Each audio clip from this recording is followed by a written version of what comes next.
الحمد لله الذي هدانا لهذا وما كنا لنهتدي لولا أن هدانا الله. أشهد أن لا إله إلا الله وحده لا شريك له، وأشهد أن محمدا عبده ورسوله. اللهم صل وسلم على سيدنا محمد وعلى آله وأصحابه رسول الله أجمعين. أعوذ بالله من الشيطان الرجيم. يا أيها الذين آمنوا اتقوا الله حق تقاته ولا تموتن إلا وأنتم مسلمون. فقال الله تعالى: إنا أعطيناك الكوثر فصل لربك وانحر إن شانئك هو الأبتر. صدق الله العظيم. أما بعد، فيا أيها جماعة رحمكم الله, marilah kita bersama-sama panjatkan syukur kepada Allah Subhanahu wa taala yang telah memberikan nikmat iman dan Islam sehingga kita masih melaksanakan salat Idul Adha secara berjamaah. Dan marilah kita terus tingkatkan iman dan takwa kita hingga ajal menjemput. Jamaah kaum muslimin rahimakumullah, saat ini umat Islam di seluruh penjuru dunia mengumandangkan tahmid, tahlil dan takbir. Mereka memuji kepada Allah, memuji akan kebesaran Allah Subhanahu wa taala, Allah yang Maha Pencipta, seraya mengucapkan rasa syukur yang terdalam. Pada hari ini kita merayakan satu hari besar disebut dengan Idul Adha. Karena pada hari ini setelah salat hari raya, kita umat Islam melaksanakan penyembelihan hewan kurban sebagai rangkaian ibadah dan bentuk pengabdian kita kepada Allah Ta'ala. Tujuan penyembelihan hewan ini semata-mata untuk mendekatkan diri kepada Allah. Itulah kenapa hari ini kita sebut sebagai Hari Raya Kurban. Allahu Akbar, Allahu Akbar, Allahu Akbar, walillahil hamd. Kata kurban dalam bahasa Arab berasal dari kata qurba yang artinya dekat. Kemudian penambahan an menjadi kurban pada akhir kata memberi makna lebih dekat atau sangat dekat. Disinilah indahnya pemilihan kata kurban untuk hewan yang kita sembelih, karena punya makna sembelihan yang diniatkan untuk mendekatkan diri kita kepada Allah Ta'ala.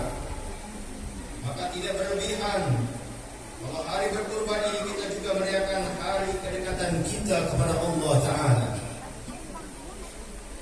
Pertanyaan yang perlu kita renungkan kemudian adalah, apakah pada hari ini kita termasuk orang yang merayakan kedekatan kita dengan Allah? Apakah dengan berkurban sapi ataupun kambing, hari ini kita sudah tergolong sangat dekat dengan Allah? Apakah ketidakmampuan kita berkurban merusak kedekatan kita dengan Allah? Untuk menjawabnya, mari kita renungkan makna kurban dalam Al-Quran surat Al-Ma'idah ayat 27. Watlu alaihim naba'an abnai Adam bilhaq idh qarraba qurbanan fatuqbila min ahadihima wa lam yutaqabbal min al-akhar. Qala la aqtulak qala innama yataqabbalu Allahu minal muttaqin. Ceritakanlah kepada mereka kisah kedua putra Adam, yakni Habil dan Kabil, menurut yang sebenarnya. Ketika keduanya mempersembahkan kurban, maka diterima dari salah seorang dari mereka berdua, yakni Habil, dan tidak diterima dari yang lain, yakni Kabil. Ia Kabil berkata, Aku pasti membunuhmu. Berkata Habil, sesungguhnya Allah hanya menerima kurban dari orang-orang yang bertakwa. Ibnu Jarir dalam tafsir Ibnu Katsir menjelaskan bahwa Habil mempersembahkan kurban terbaik miliknya, sedangkan persembahan Kabil adalah yang buruk dan tidak layak. Dari kisah itu maka pada hari kurban kita belajar bahwa hanya kurban yang terbaik yang diterima Allah Ta'ala. Dalam surat Ali Imran ayat 92 Allah menegaskan, lan tanalul birra hatta tunfiqu mimma tuhibbun wa ma tunfiqu min syai'in fa innallaha bihi alim. Kamu sekali-kali tidak sampai kepada kebajikan yang sempurna sebelum kamu menafkahkan sebagian harta yang kamu cintai. Dan apa saja yang kamu nafkahkan, maka sesungguhnya Allah mengetahuinya. Allahu Akbar, Allahu Akbar, Allahu Akbar walillahil hamd. Jamaah salat Idul Adha rahimakumullah. Umur ibadah kurban adalah sebuah sejarah manusia itu sendiri. Berkurban sejatinya merupakan fitrah manusia yang bersumber dari perintah Allah dan tidak boleh didasari hawa nafsu. Kabil dan Habil diperintahkan berkurban. Ada kurban yang diterima dan ada pula yang tidak. Kurban yang diterima pastilah kurban yang baik, yang berkualitas dan dilandasi keikhlasan. Selanjutnya Allah tampilkan kisah Nabiullah Ibrahim alaihissalam yang dipuji oleh Allah Ta'ala untuk menyembelih anaknya Ismail. Dari peristiwa itulah awal mula ibadah kurban dilaksanakan. Ujian tersebut untuk mengetahui apakah cinta dan sayang Nabiullah Ibrahim kepada sang anak melebihi cintanya kepada Allah Ta'ala. Dalam kitab Mishkatul Anwar disebutkan bahwa Nabiullah Ibrahim memiliki kekayaan 1000 ekor domba, 300 lembu dan 100 ekor unta. Dalam riwayat lain mengatakan kekayaan Nabi Ibrahim mencapai 12.000 ekor ternak, suatu jumlah yang menurut orang di zamannya adalah tergolong sangat kaya raya. Ketika pada suatu hari Ibrahim ditanya oleh seseorang, milik siapa ternak sebanyak ini? Maka dijawabnya, kepunyaan Allah, tapi ini masih milikku. Sewaktu-waktu bila Allah menghendaki, aku serahkan semuanya. Jangankan cuma ternak, bila Allah meminta anak kesayanganku Ismail, niscaya aku akan serahkan juga. Ibnu Katsir dalam tafsir Al-Quranul Azim mengemukakan bahwa pernyataan Nabiullah Ibrahim yang akan mengorbankan anaknya jika dikehendaki oleh Allah Ta'ala itulah yang kemudian dijadikan bahan ujian.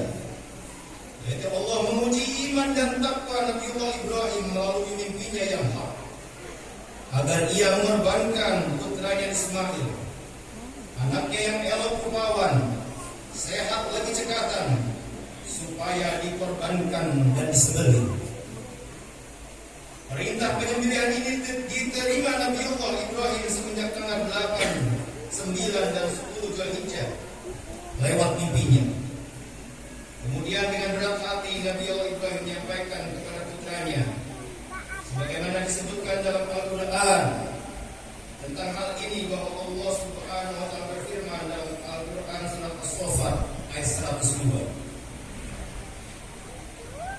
Falamma balagha ma'ahu as-sa'ya qala ya bunayya inni ara fil manami anni adba'uka fanzur madza tara. Qala ya abati if'al ma tu'mar satajiduni insyaallah minas shabirin. Maka tatkala anak itu sampai pada umur balik, Nabiullah Ibrahim berkata, hai anakku, sesungguhnya aku melihat dalam mimpi bahwa aku menyembelihmu. Maka pikirkanlah apa pendapatmu. Ternyata sang anak menyambut niat ayahnya, wahai ayahku, kerjakanlah saja apa perintah Allah. Engkau akan menemukanku sebagai orang yang sabar. Kesabaran dan keteguhan kedua manusia tersebut diuji cukup berat. Bahkan dalam perjalanan menuju tempat penyembelihan, iblis laknatullah turut menggoda agar niat dibatalkan, agar kurban diurungkan, agar Ismail diselamatkan.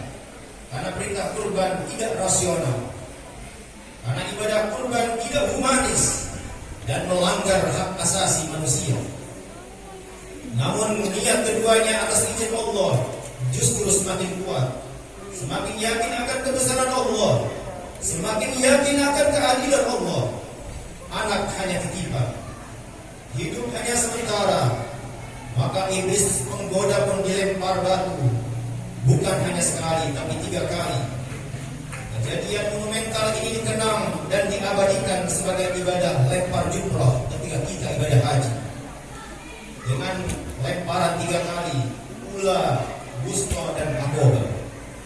Allahu Akbar, Allahu Akbar, Allahu Akbar walillahil hamd. Yang memberikan pemberian yang kita sendiri tidak suka. Betapa sering kemudian kita gagal mencontoh kemaslahan Nabiullah Ibrahim dan keluarganya. Padahal bukankah anak, harta benda, kedudukan, kehormatan, dan kecintaan kepada semua yang kita miliki di dunia adalah pemberian dari Allah. Semua itu hanya bersifat titipan sementara, dan kelak akan kita pertanggungjawabkan di akhirat. Lalu apa alasan yang masuk akal ketika kita tidak sudi memberikan sebagian dari harta benda yang kita cintai sebagai bentuk kepasrahan kita kepada Allah? Sesungguhnya Allah akan menggantikan apa yang kita korbankan dengan ganti yang lebih baik. Sebagaimana pengorbanan Sayyidah Hajar ketika berlari kecil antara Safa dan Marwah, Allah ganti dengan karunia air Zam-Zam yang hingga kini dapat dinikmati oleh orang-orang yang berhaji dan umrah. Atau saat pengorbanan Nabiullah Ibrahim yang diganti dengan hewan sembelihan terbaik. Dalam surat Al-Munafiqun Allah menjelaskan sekian tanda-tanda daripada kemunafikan. Salah satunya adalah manusia yang enggan menafkahkan sebagian dari rezekinya hingga ada akibat dan berujung kepada penyesalan. Pada ayat 10 Allah berfirman, "Wa anfiqu mimma razaqnakum min qabli an ya'tiya ahadakumul maut wa yaqula rabbi laula akhartani ila ajalin qarib fa asaddaqa wa akun minas shalihin."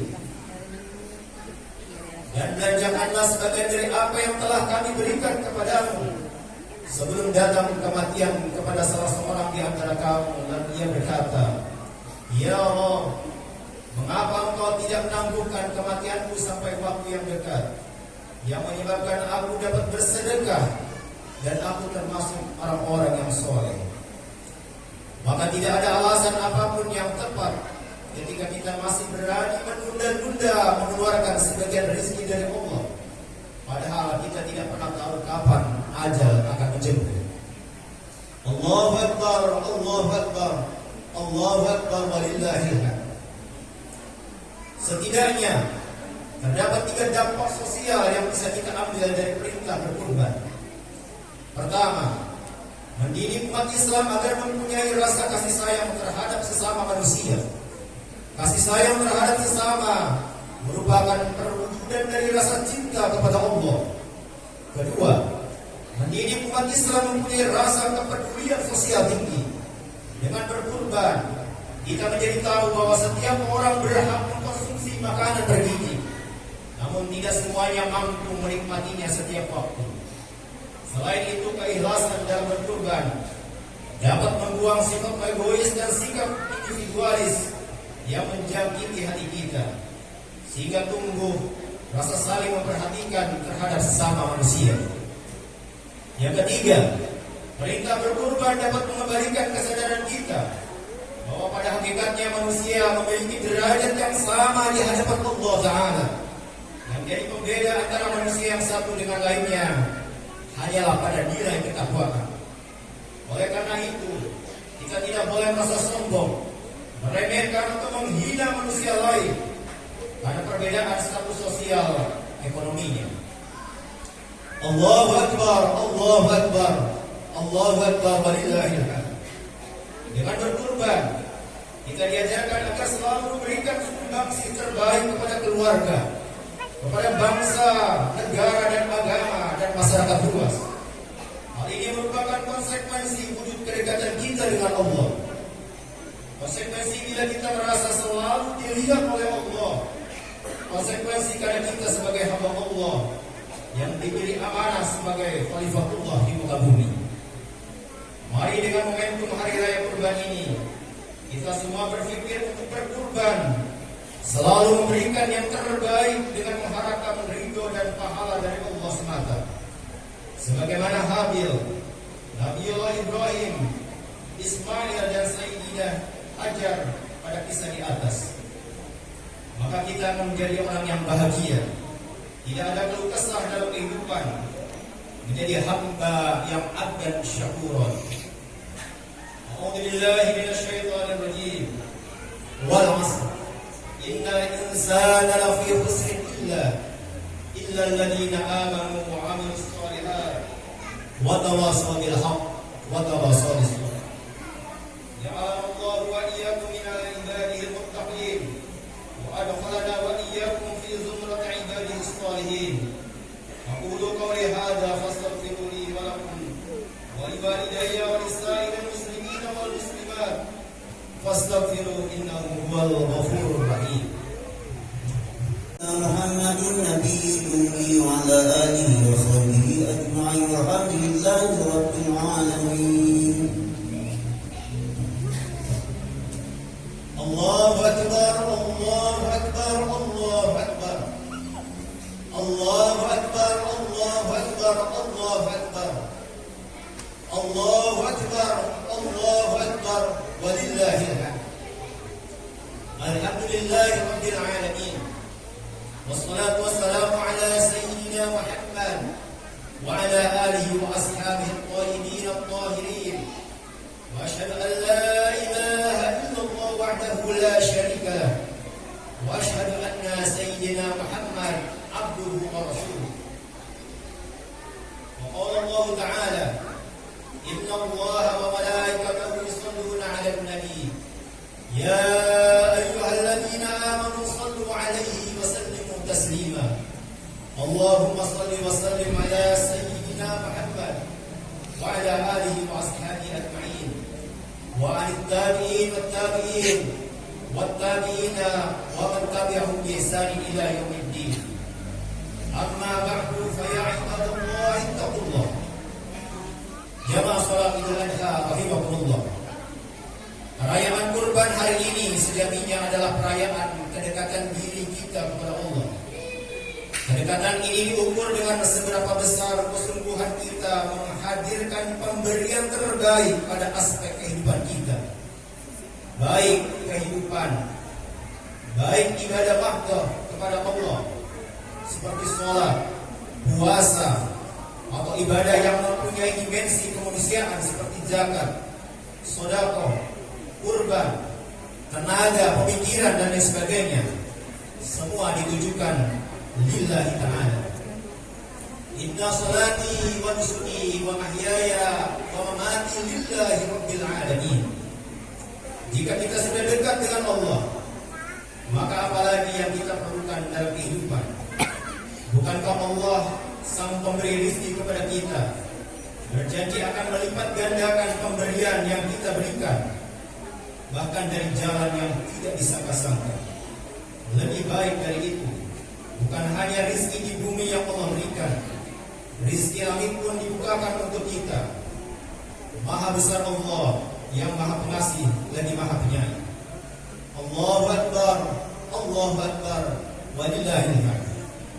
Akhirnya, marilah kita berdoa untuk diri kita dan juga untuk saudara-saudara kita. A'udzubillahi minasyaitonir rajim. Bismillahirrahmanirrahim. Alhamdulillahi rabbil alamin. Allahumma shalli wa sallim wa barik ala abdika wa nabiyyika wa rasulika nabiyyina Muhammad sallallahu alaihi wasallam wa ala alihi wa ashabihi ajma'in. Allahumma ighfir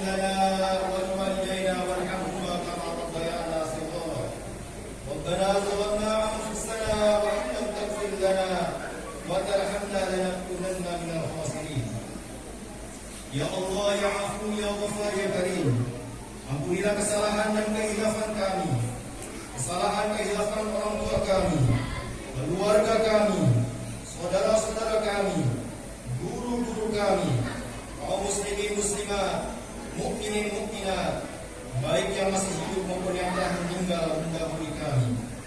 Ya Allah, semoga Allah memperkenankan menerima seluruh amalan kami yang telah kami telah sejak balik sampai dengan saat ini. Kami tidak tahu dari sekian banyak ibadah yang kami tunaikan berapa yang telah Engkau terima. Namun kami yakin dengan sifat Rahman Rahim-Mu ya Allah, dengan nama-Mu yang mulia, menerima amal ibadah kami. Mohon terima dari semua ikhtiar yang telah kami lakukan ya Allah. Ya Allah, Ya Ghafar, jika ada di tempat ini atau dimanapun hamba-Mu ada yang masih berlumur dengan dosa, ampuni dosa-dosa kami ya Allah. Hapuskanlah segala kesalahan kami dan berikan kesempatan kepada kami untuk berubah lebih baik dalam pandangan-Mu sejak hari ini dan selanjutnya. Ya Allah, Ya Latif, jika hari ini ada yang merasakan kegelisahan, ketidaknyamanan, maka mohon terangkan, damaikan hatinya. Ya Allah, Ya Qawi, Ya Hayy, Ya Qayyum, jika ada yang tengah mengalami kesulitan dalam hidupnya, di rumah tangganya, di pekerjaannya, di kehidupan sosialnya, maka mohon kuatkan batinnya, mudahkanlah segala urusannya, dan hilangkanlah segala kesulitan-kesulitannya ya Allah. Anugerahkanlah hikmah terbaik untuk belajar dari segala kesulitan yang dialami. Jika ada hamba-Mu saat ini yang diuji dengan penyakit seberat apapun, maka mohon angkat dan sembuhkanlah penyakitnya. Mohon angkat dan sembuhkanlah penyakitnya ya Allah, Ya Latif, Ya Syafi. Ya Allah, mohon anugerahkan kepada kami segala kebaikan di dunia dan kemuliaan di akhirat, dan jauhkan kami dari siksa neraka. Dan dekatkanlah kami kepada-Mu ya Allah dengan kedekatan yang benar, dan jadikanlah kami termasuk umat Nabiullah Muhammad sallallahu alaihi wasallam yang mendapatkan syafaatnya dengan rahmat-Mu ya Rahman ya Rahim.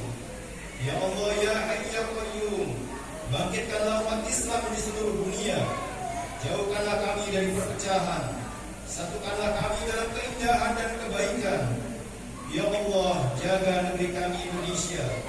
Berikan taufik hidayah petunjuk kepada para pemimpin kami untuk mengelola negeri ini, agar dapat mengerjakannya dengan adil dan amanah sesuai dengan petunjuk-Mu. Kami mohon lindungi, jaga para ulama kami, dan berikan kekuatan untuk mereka agar ikhlas dalam berdakwah karena-Mu ya Allah, Ya Rabbal Alamin. Rabbana atina fid dunya hasanah wa fil akhirati hasanah wa qina adzabannar.